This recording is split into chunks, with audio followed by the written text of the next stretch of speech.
আল্লাহ যেন আমার ছেলেটারে ফিরে দেয়। মায়ের কাছ থেকে 20 টাকা নিয়ে প্রাইভেটে গিয়েছিল স্কুল ছাত্র মুজাহিদ। পুরো 1 বছর পেরিয়ে গেলেও বাড়ি ফেরেনি মুজাহিদ। আদরের ছেলে কোথায় আছে, কেমন আছে কিছুই জানেন না হতভাগী মা। ঈদ গিয়েছে 2টা, কিন্তু এক ঈদ আমরা ভালোভাবে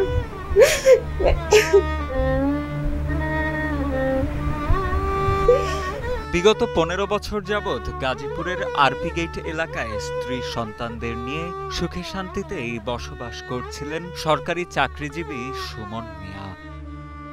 গাজীপুরের Rajendrapur cantonment public school and কলেজের 9ম শ্রেণীতে পড়াশোনা করতেন বড় ছেলে সুফিয়ান সাউরি মুজাহিদ।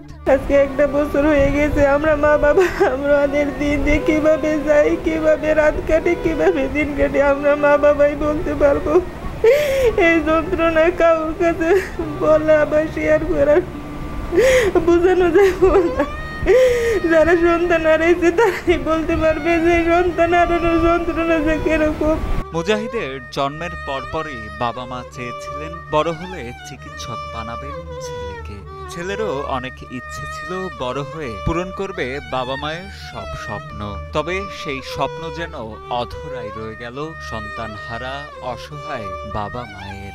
যখন সিজারে হয় তখন যে ডাক্তার তাকে সিজার করছিলেন, ওই ডাক্তার বলছিল যে আপনাদের ছেলেকে ডাক্তার বানাবেন আমার মতো।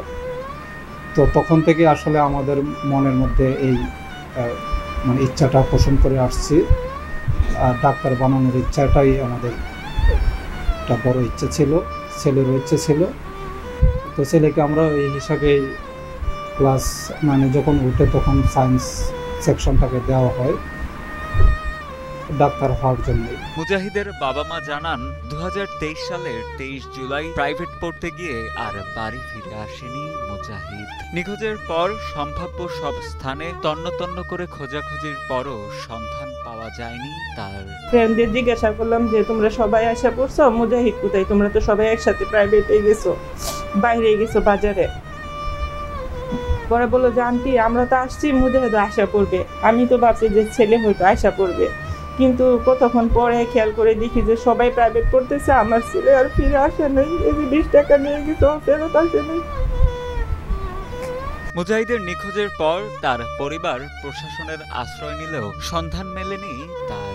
এমনকি দুরবস্থার সেই সময়ে বেশ কয়েকবার প্রতারণার মুখোমুখিও হতে হয়েছিল মুজাহিদের পরিবারকে। আমার বিশ্বাস এখন ছেলেটাকে ফিরে পাবো। বড় ছেলেকে হারিয়ে আজকে আমরা মানে আমাদের এতটা শারীরিকভাবে অসুস্থ হয়ে পড়েছি বলার মতো নেই। মনের অবস্থা যে কত খারাপ। মুজাহিদের সহপাঠী ও প্রতিবেশীদের ভাষ্য, মুজাহিদ ছিল বাবা মায়ের বাধ্য সন্তান। এমনকি ক্লাসেও কখনো ঝগড়া বিবাদে জড়াতো না সে। এমতাবস্থায় তাদের দাবি প্রশাসনের তৎপরতায় মায়ের কোলে ফিরিয়ে আনা হোক নিখোঁজ মুজাহিদ। ওরা বলতো যে ওর এইভাবে মিসিং হয়ে যেত, ও মানে হঠাৎ করে কেন মিসিং হয়েছে এটা বলতো, বাট সবাই অনেক মিস করে ওকে। ইভেন এখনো স্কুলে কোনো কথা হলে ওর কথা ওঠে যে কোথায় আছে কিভাবে আছে। তার একটা লাশ পেলেও আমরা বুঝ দিতাম যে একটা লাশ পাইছি, তাও মনে বুঝ দিলাম হিনি যে 1 বছর হয়ে গেছে। এ বিষয়ে র্যাব 1 গাজীপুরের কোম্পানি কমান্ডার মেজর জুন্নুরাইন বিন আলম জানান, মুজাহিদ নিখোঁজের পর সম্ভাব্য কয়েকটি স্থানের সিসিটিভি ফুটেজ পর্যবেক্ষণ করেও তেমন কোনো সূত্র পাওয়া যায়নি। তবে নিখোঁজ মুজাহিদের সন্ধান পেতে র্যাবের প্রচেষ্টা অব্যাহত রয়েছে বলেও জানান তিনি। তখন থেকেই এখন পুরো অবধি চেষ্টা করে যাচ্ছি এই বাচ্চাটিকে খুঁজে বের করার জন্য, এবং আমাদের টিমও অনগ্রাউন্ডেই কাজ করছে। তো আমরা আশা করি ইনশাল্লাহ হয়তো আমরা একটা ভালো ক্লু পেলেই আমরা ইনশাল্লাহ ধরতে সক্ষম হব আসামিদেরকে।